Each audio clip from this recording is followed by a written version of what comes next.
the succession from section to section as you progress into the inner burial compartments of Senwosret III. There's a lot of areas that are actually open passageways, like this one that you see here. Others that are now open passageways, but once upon a time were entirely blocked. And this is one of these. It's a huge section, about 50 meters long, that was blocked from end to end with hundreds of tons, giant blocks of granite and quartzite and limestone, completely sealing this. But now it's open because it had been broken through in ancient times by tomb robbers. So just some additional views as you work your way into the tomb. Some really kind of impressive architectural spaces. Again, this is one chamber in the process of excavation. You can see these big blocks that we had to contend with. Again, the fitted masonry, big limestone blocks that have been fitted into the space cut in the bedrock itself. This is one of a pair of chambers that are about 6 meters tall and beautifully constructed, connecting one with another by a doorway. This is the second one you see in the process of excavation, and another one of the systems of blocking and protecting the royal burial that we're now pretty certain was in the inner end of this tomb. Here's a roughly 50-ton block of granite, which is the first blocking stone of an access passageway that led down towards the inner end of the tomb. This had been dislodged in ancient times by tomb robbers, and it's still kind of hanging there on the edge of the passageway that it goes down, that it blocks. Over the last year, we've been working we finally made it to what we call the inner end of the tomb, which is the most interesting part. This is where, up until actually just last year, we thought we had the burial chamber of Senwosret III. There's a chamber, very small in dimensions that you see here, that contains a granite sarcophagus. You can see the box of it here and the lid on top, and a massive canopic chest, also out of granite, with its lid there. These have been pulled out of their position, but in fact, up until just last year, we thought that this was the burial chamber, that robbers had broken into this place. They had dislodged these containers, and they had broken in and rifled the mummy and taken whatever treasures were there, and the same with the canopic chest, until we began to excavate it, and we realized that this is not, in fact, the burial chamber at all. This sarcophagus and the canopic chest are sitting on debris, sort of a yellow-colored, soft debris that is piled up in this particular chamber.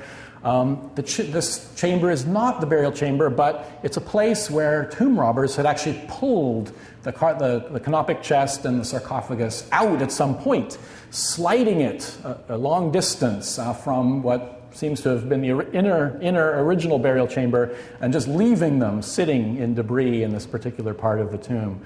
At this point, we're actually looking for the architecture, the location of the original setting of this sarcophagus and canopic chest of Senwosret III, and we've worked our way into this very long curving passageway, which you see here. It's quite impressive. It's beautifully cut. In some areas it's a little bit rough because it's been damaged over the millennia, but it's lined with huge blocks of red quartzite. The chambers of the inner part of this tomb were once beautifully lined with multi-ton blocks of quartzite that came from 300 miles to the north, an area called the Jebel Ahmar, or the Red Mountain, near modern Cairo, very close to Cairo Airport today. This had come all the way down to Abydos and been, once upon a time, installed inside the tomb of Senwosret III.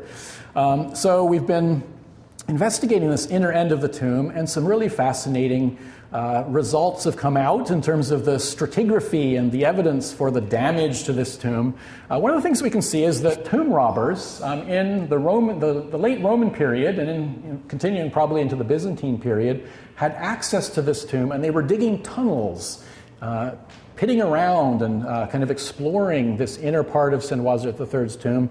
They kicked up this sort of yellow material. It's a yellow kind of softish stone, which we can see geologically comes from areas below the level of this chamber where the canopic chest you see here in the sarcophagus are, and also this passageway that the guys are working in. It comes from lower levels. There's tremendous amounts of it that had been pulled up into this part of the tomb. And so at this point, we've actually done some probing of what we thought was the final chamber, which I'm not going to show you any images of, although it's a very impressive space. The inner end of this, we can now see, in fact, has indications of a sloping passageway where this kind of a sort of a niche-like feature extends, suggesting that the tomb extends beyond this into a still unexplored space that probably is constructed in these lower yellow rock strata at deeper levels. We also think that there may be a big shaft that extends down below this location of the canopic chest and the sarcophagus. So we've reached a very critical point. We think there's a lot more to this tomb, and perhaps spaces there that we're going to ultimately, hopefully in the near future, get access to and begin to explore and help to understand the tomb beneath Anubis mountain. So 10 years of investment. I hope it'll pay off with some more information about the massive tomb. One of the important things that has come out to this point, though, is that we can reconstruct the process of robbery of this great monument. We know we've recovered things like these alabaster vessel fragments that come from the original burial assemblage. Almost certainly, there's a lot of evidence, not just artifacts from the tomb itself, but material around it that demonstrate almost certainly Senwosret III was buried in this tomb. But people knew about it, and in fact, not long after the burial, during the Second Intermediate period, people broke into it and they plundered this massive monument.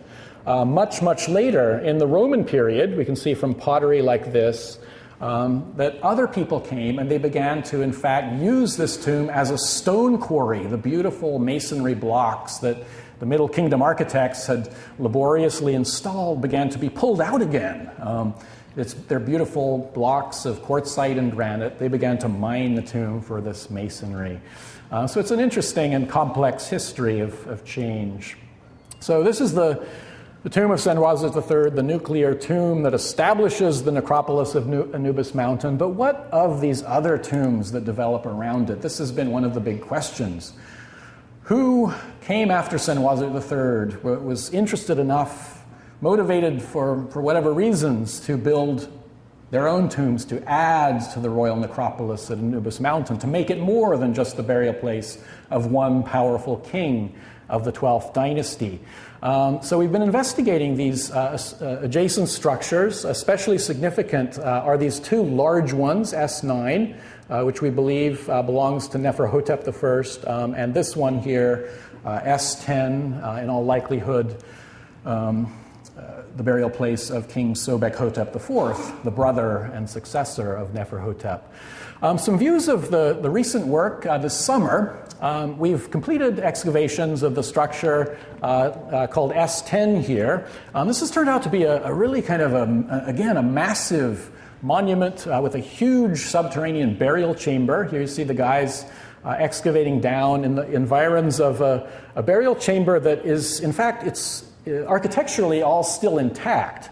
There's an underground monolithic burial crypt, which I'll show you some photos of, that is closed beneath two lid stones, one that you see here that weighs about 40 tons, and another one that's about 75 tons, sealing in this subterranean crypt that would have originally contained the burial of the king.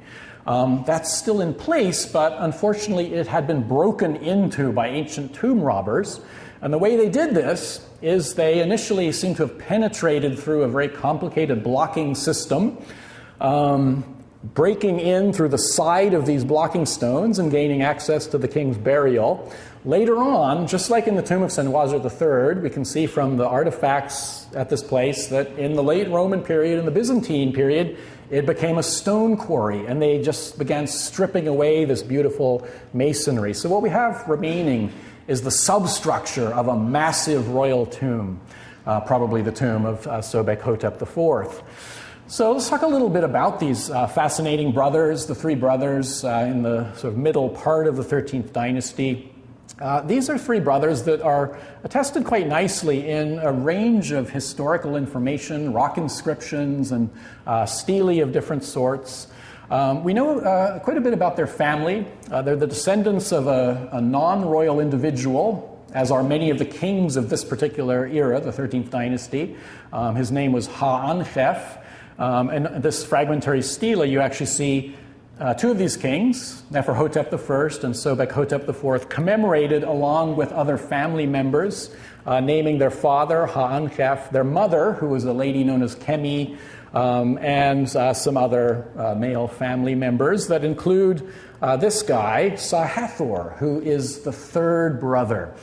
So here we see the names of two of them, Neferhotep I and Sobek-Hotep IV, other family members, including this guy, the ephemeral third brother, who in fact probably reigned very briefly between Neferhotep I and Sobek-Hotep IV. These guys, especially Neferhotep I, there's quite a bit of evidence that for some reason, perhaps their Upper Egyptian origins, their fascination with Abydos and the cult of Osiris, just like Senwosret III in the 12th dynasty, they were interested in patronizing and extending, developing the cult of Osiris. They built extensive additions to the Osiris temple, and the statue in the OI is probably part of the dedications of this era. Neferhotep I, in fact, commemorates his own particular kind of intimate connection with Senwosret III, the very king who built the monster tomb beneath Anubis mountain. And we can see this at the first cataract in a particular area called Sahel Island near modern Aswan. Inscriptions side by side of identical shape naming Senwosret III of the 12th dynasty and Neferhotep I of the 13th dynasty. 100 years or more apart in time, these two, at least Neferhotep I, seems to have had an interest in connecting himself with this illustrious forebear. Here's another one where we see almost identical images of Senwosret III offering to the goddess Anubis, and Neferhotep I doing exactly the same thing. So I think some of this historical evidence, these rock inscriptions and evidence from some of the stelae, and there's other evidence from Abydos itself, suggest that this particular family, especially Neferhotep I, identified Anubis mountain and the location of the tomb of Senwosret III as a place they wanted to return to. And so they added these significantly scaled tombs for themselves. One of the things we've discovered, and I'll show you some images of this, is that two of these tombs were definitely completed and they were used for royal burial. They weren't just built as intended tombs, but both S9 and S10 contain remains of royal burial equipment. So these kings were definitely buried there. One of the other things that we've discovered is a third complex, which is located up here, that includes another one of these massive chambers that was initiated. There was the process of constructing a new tomb of the same type as these two, S9 and S10, but it was never completed. It's an abandoned building complex that would have been of the same design. And so here we have three of them. One abandoned, two that were used for royal burials, one that we can identify in all likelihood with Sobek-Hotep IV, and the other probably with Neferhotep I. In all likelihood, this abandoned complex is that of this third brother who may have ruled very briefly, not long enough to complete his own monument. Quite a bit of recent evidence has come out from the site providing historical information. One of the things we've discovered near Tomb S10 are remains of a royal false door or large funerary stela. This is a really massive structure. The stela would have been about head height, yay thick, a massive slab of limestone. You can see the remains of an image of the king seated in front of a table of offerings, big hieroglyphic inscriptions. And these were really wide, large texts naming the king and a fragment of his cartouche containing his nomen or birth name, Sobek or Sobek-Hotep. More important dating evidence has come from some of the discoveries around the burial chamber